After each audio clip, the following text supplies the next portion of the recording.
So I received a call from my daughter's school saying that she had been leaving the school with a strange man every day, and it was not her dad. I was trembling. I mean, my heart was just beating outside of my chest.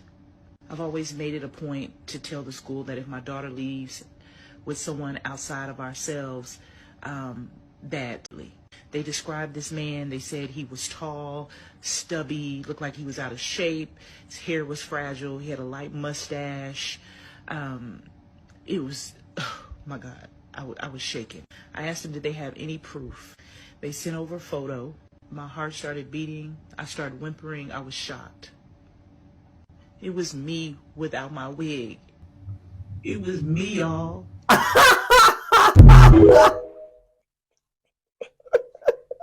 I am now going to tell you, I'm going to tell the millions, the billions of people out there how to perform putting these people under arrest. When a soldier or a police officer tries to do anything to you, what at that particular point in time, that police officer or that soldier has vacated their oath. What that means is at the very point when they try to do something on behalf of a corporation, they stop being a peacekeeping officer. All soldiers on this planet, all police officers, all policemen and women are peacekeeping officers. And when they perform something for a corporation, they are actually vacated their oath. At this point, whether they are pointing a gun at you or scared of you or being very polite, irrespective, that is not a peacekeeping officer or a man in uniform. It has vacated it. The creature has yet to take off the uniform. But because he keeps the uniform on, the general public believe he's still under his oath. He is not. So repeat what I have just said. When a police officer does something for a corporation, like check your pockets or try to confiscate or question you, he has vacated his position as a peace officer. At this point, he is at the most vulnerable position because he is not a peacekeeping officer. He is not a peacekeeping position, or she. They are a private security guard. And a private security guard cannot interfere with you. They have no powers of arrest unless they get your permission.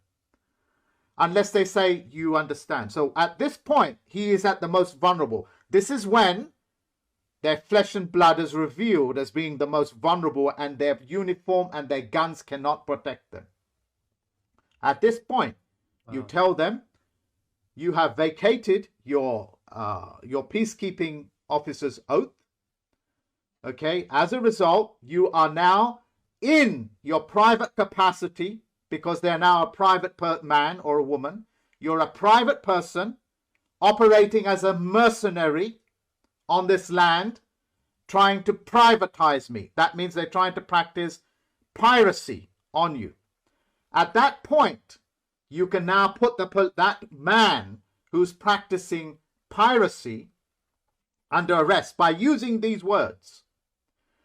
You are under the penalty of perjury as a man or a woman, not the uniform. And since you are now performing those things of a corporation upon a physical man or physical woman, you have vacated your oath of office. And you are now practicing terrorism on this live life claimant, or this native man, never use the word person or individual, this man, this woman on Tara Australis, on the United States of American soil, on the territory of Canada, of the territory of South Africa, because this is happening in South Africa as well, and Israel, that I am a native of Palestine, which is what Israel is. You are terrorizing me. I am now going to put you under arrest. You are now under my command to surrender your armaments, and I'm going to strip you. I'm going to strip you of your insignia and put you under arrest. And here it is. At this point, if he does not say, or she, that they are under the penalty of perjury with their oath in hand, then they are mercenaries working for a private corporation. South Africa is owned by the same private corporations, including New Zealand, as opposed to Zealand, including United Kingdom, including Canada, America, India. The general public is now at the position when they are doing this to a native, because they never do it to an Aboriginal, do they? Because they are native. So you need to let them know at this point, it is that you who are out of uniform, because every man and woman is duty bound to protect the people and the land from mercenaries and piracy. Correct. Yeah, that's why I make sure that the piracy that took place in David Wayne Miller's technology and his camp never takes root, like that half-wit called Russell J. Gould and these other half-wits that I've mentioned. There are so many of these privateers that work for these private corporations. If they want authority, this is what you do, because I take full responsibility for it. You tell them that the Chief Federal Postal Court Judge, Federal Postal Court Judge, Mark-Kishon Christopher, full stop, as authorized the people of Terra Australis, the people of the United States of America, the people of England, Spain, France, and the rest of it, as authorized every man and a woman to put these privateers who have vacated their oath of office and now practicing what is known, not the word practicing, but conducting mercenary duties on behalf of a private corporation, which is called piracy. And any man and woman is duty bound to make sure that they put these men and women under arrest. If they do not put them under arrest, then they are participating in the fraud. You don't ever protest these people, because when you protest, what are you doing? You are validating that they have powers. You just simply, as a man and as a woman, you tell them, step out of my way. I am a man, and I am native to Tara, Australia. I am native to the United States of America, landmass territorial. And you are interfering. If you do anything, you have vacated your oath. And at this point, I will put you under arrest as a duty-bound man and woman of the soil of the landmass, for practicing mercenary and being a private. At this point, put them under arrest. You may take their hand, their wrist, never strike. Never use more force than is necessary. You hold them by the wrist. You hold them by the other wrist. You tear off their insignia. And you have somebody witnessing it, like filming it on a cell phone. Okay? And you are able to do that, and you must do this. And I have shown you, and I've told you the mechanism. In this presentation, we have given you so much that you have enough power to conduct your affairs. We have safeguarded this planet, just as David Wayne Miller with his quantum language technology. just as the Titans have done so with their Bitcoin, and just as with fungible tokens, which is going to be the new way of doing business, we have given you all this information. We have saved your life. It is your duty now to also think about your neighbor. It is your duty to now think about your neighbor called Zealanders. You need to now think about the people of us on South Africa, which are experiencing the same thing. You need to think about the people in Israel. You know, when Israel was founded, it was sold by a piece of land given over to the Rothschild. Ladies and Hey, from this side of the world, I can't imagine putting that in practice. Oh, that was perfect timing. Did you get it? Yeah, I got it. Like, put your hand over the tank. Oh, that's sick! What? What stream of fish is that? What do you call it? Earth rotates 360 degrees every 24 hours. That's something everyone agrees with in the mainstream model, and that we go around the sun. But if that was the case, 6 months later, we'd be the other side of the sun, and still rotating 360 degrees in 24 hours. Therefore, midday should be dark and midnight should be bright light. You know what really sucks is that I am not a cat person. I'm a dog person. But this is the third day I've walked through this cemetery that I've seen this little kitten. And the first couple days, it ran off. Today, it didn't move. And it looks like it's like barely alive. Like, and it stinks. Yeah, it's like been eating dead things, I think. I don't know. But look. Now I gotta figure out what to do with this cat. Son of a bitch. See, that's a very wonderful human, and you should be an all animals lover. Was a device that promised to allow people to experience time travel, ESP, UFOs, healing at a distance, and killing at a distance. I'm speaking, of course, about the legendary Kozyrev mirrors, and I just so happen to have one here. In reality, I've been involved with the team in Russia that's been continuing Dr. Kozyrev's research, and I myself have been involved in research into this topic for 2 decades.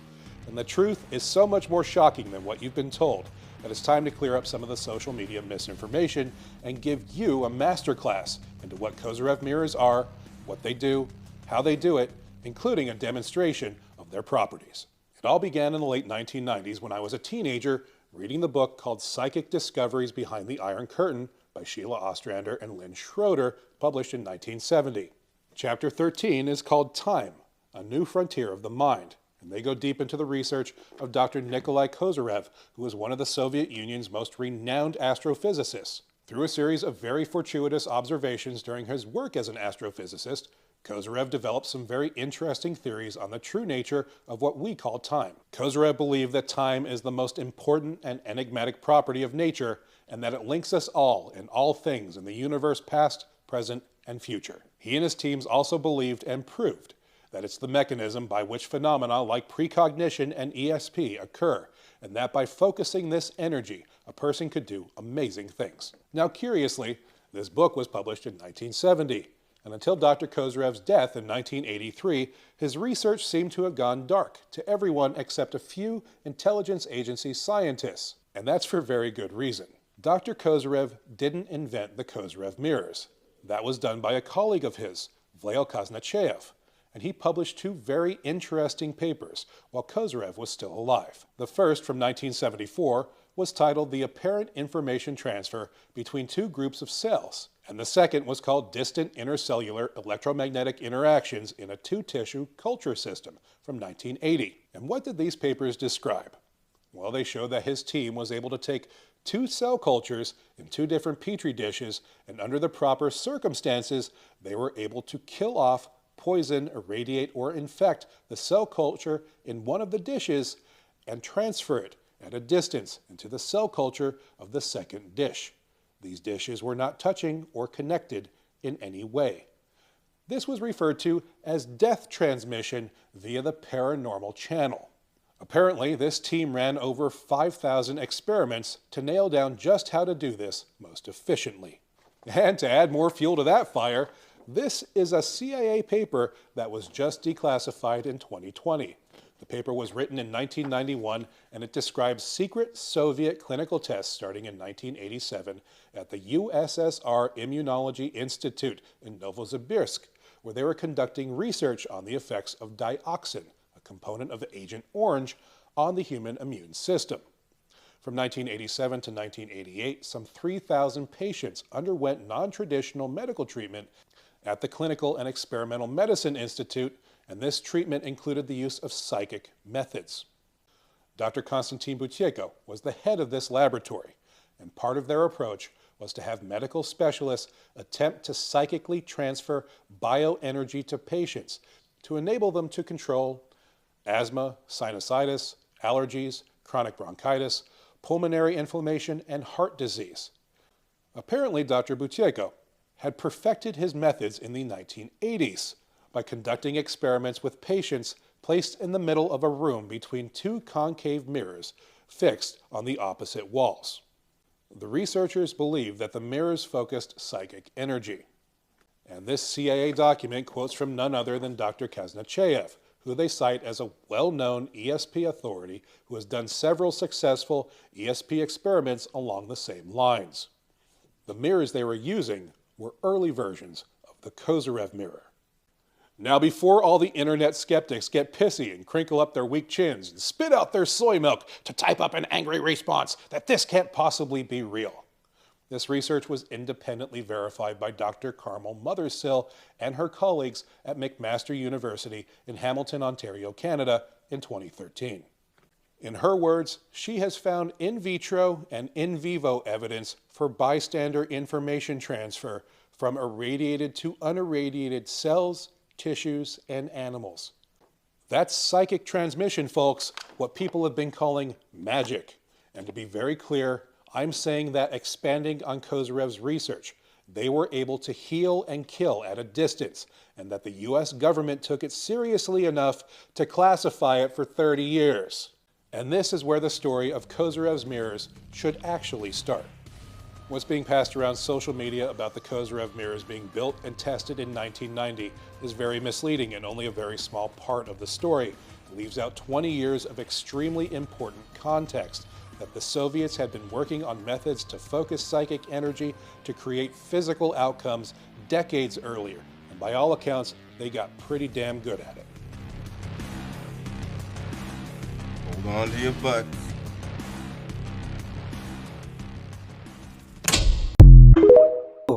I'd like to hear more about that, man. Much Hey, love to Paranormal you. Chick here. We have a brand new Bigfoot or unidentified creature sighting.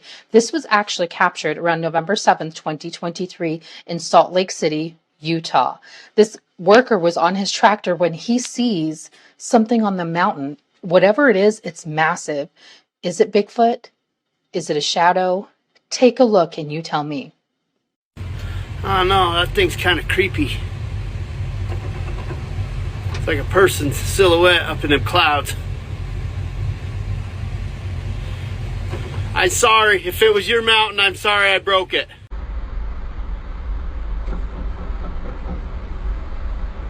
Like a person's silhouette up in the clouds.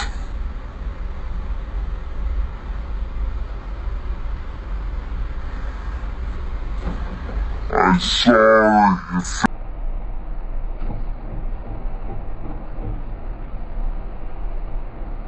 like a person's silhouette up in the clouds. Oh, what's that thing, man? Oh my god. You know you're gonna have to tap into this one. Take a listen to why they named Jesus Jesus and the numeral sun in the sky. And as you know, the entire life of the character portrayed, Jesus portrays the sun. So why is this written? The myth is written not because there's a man somewhere who did something, but because there is an energy, a love, an intelligence, a wisdom, something inside of you, and you can call it Jesus. And when you touch that inside of you, the electrical energy starts an action that opens up the mind and gives you understanding and wisdom and a flow with the harmony of all nature, and brings you out of the salvation, out of all of the stress and the hate and the guilt and the violence that we subject ourselves to the governments and the religions of this world, and takes you out of it. So there's nothing wrong with it. It's a very beautiful thing. The problem with it is we're looking for a hero. And the hero of the story actually said in many, many parts of this book called the Bible, don't look at me, look at yourself. Physician, heal yourself. What is within me is within you. And this is what we look at. So we look at the teachings, but, you know, try to keep in your mind where this was written. Try to keep in your mind this was written 2,000 years ago in Greece, flat smack in the middle of the influences of Plato and Pythagoras, which were mystics of the highest sort. Okay, so let's look at page 800 in Matthew chapter 22, and let's take a look at something. And in verse 30 it says, which is the greatest commandment? Okay, which is the greatest commandment? See if you notice in chapter 22, verse 30. Is that, I'm sorry, chapter 22, verse 34. Do I have this right? Matthew 22, verse 34. Ooh, yes. Okay. 36. I'm sorry, I'm listening. Yeah, between 34 and 40. Verse 36. And he said, which is the great commandment of the law? And the first one is, you shall love the Lord your God with all your heart, with all your soul, and with all your mind. Love God with all your heart. And your heart is your center. The center of your being. The very center of your soul. The very center, the very essence of your etheric and astral body. All of your mind. Say. And look what it says here. You shall love God with all of your soul and all of your mind. Where's the problem? What we have done in our culture is we have loved God with the 10%, which is the carnal part of the mind. And we have neglected the 90%. Totally left it. You have a mind of which you use 10%. It says specifically, love with all of your mind. We've never been allowed to love with all of our mind because religion has told us it's off limits. If we get into meditation, what are they telling us? Don't do that, you'll open your mind to devils. The Bible says you'll open your mind to the kingdom of God when you go into meditation. So we've not loved God, which is ourselves within ourselves, with all of our mind. We've loved God with 10%. And what has the Bible said to do with the 10%? Tithe. Give up that 10%. Give back that 10%. And you give up that 10% by 7. You see, these are lot of videos of past and amazing humans have shared information out there, which is for you to judge whether it's right or wrong and do your research. You see, but the main thing here we're talking about is love and peace and forgiveness. You see, and try to connect with God and share good vibes out there. You see, I wonder because we are so many subscribers, but just a few, or I don't even say a few, just around 1 or 2, especially Josie, that hit the super thanks button. Now, all the others, okay, maybe some cannot afford, but much love to you from wherever you are. You can also share a good gesture of love by praying for us and praying for God to protect this channel and for this good vibes message to reach the world out there. You see, what do you think? Much love to you there. You are loved and respected. Watch it in the end. You are wonderful people, all of you. My heart goes out to you. Hit the like button. Let's even reach 1,000 likes. You see, you are important people. Watch it in the end. Oh, like now this is very interesting. You see now this dog is chilling with the cats and his kittens. Wow, very beautiful. So my wife broke down in tears yesterday and I went and asked her what's up, and I got the typical response to begin with, you know, nothing's the matter, just leave me alone. Like, what does it matter? What do you care? And I kind of hung about and I gave her a hug even though she was tense and she didn't really want it, and maybe I shouldn't have hugged her. But anyway, I did. I stayed there with my arms around her and I felt her soften, and eventually she let it all out and she said, I'm sick and tired of this. I'm sick and tired of this life. I've got nothing. I'm 36 years old, and every choice I seem to make goes wrong, and this relationship's going wrong, and I'm just tired, and I feel alone. I've got no friends. And she kind of just let all this out.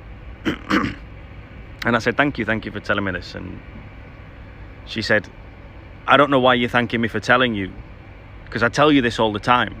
Like, you already know this. And I didn't say anything to her because it wasn't the moment to say it, but she has never said that. It's the first time she said that. Usually the complaint is about me and what I'm doing wrong. And maybe that's her way of trying to communicate that to me, and that's her way of doing it, and that's fair enough. But what struck me about this letting go that she had was, it's the first time I've heard it, and secondly, how much it mirrors exactly how I feel. Like, it's like almost like she was saying to me exactly the things that I'm going through, because I have those same feelings. I'm 45 years old. I've got fuck all. Everything seems to go wrong. Everything I've tried to build falls apart, and I feel alone, and I feel depressed, and I've got no friends. And well, I don't feel depressed. I used to feel depressed. I don't anymore. I'm a much more positive person than I used to be. But that brought me, things just happen like out of the blue. But I found an article online that talked about the fact that a woman mirrors her man, and that the energy that the man brings to the relationship is the energy that the woman feeds from and gives back to him. And that's quite a deep spiritual concept. And I thought, perhaps the reason that she suffers so much is because I don't take care of my own energy.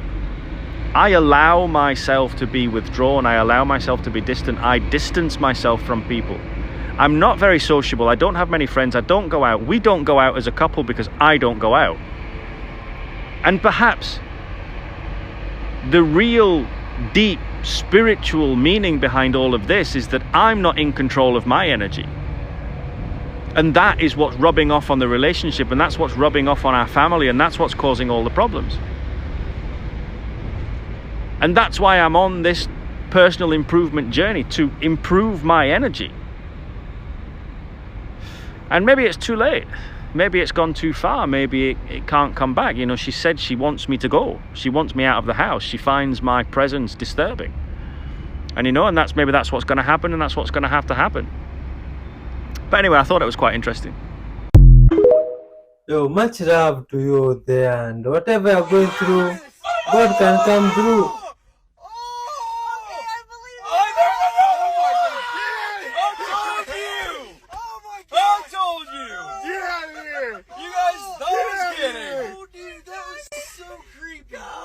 Tesla sees dead people. Dude, that is creepy. Oh my god. What? That's scary. Oh my god. We are in a simulation. Look who's doing the penalty. Bruno, number 39. He's taking the penalty for Newcastle. We leave for 3.5 seconds. We go back. Look who's taking the penalty. Wilson, number 9. They didn't change the ball in 2 seconds. We're in a simulation. It's a glitch. What? Oh my god. Oh, yeah? What do you think about that? Is this thing so glitchy, the Matrix, or just CGI? Because I never see such glitches here. Or here is just perfect. I don't know. Much love to you for watching. And if you've watched up to this far, you are a really wonderful person. You are respected and loved. Respect to you. Hit the super thanks, the next button, and leave your comments. Keep it tuned for another 5 episodes coming your way. You are loved. We are out. Till we meet next time. Bye bye.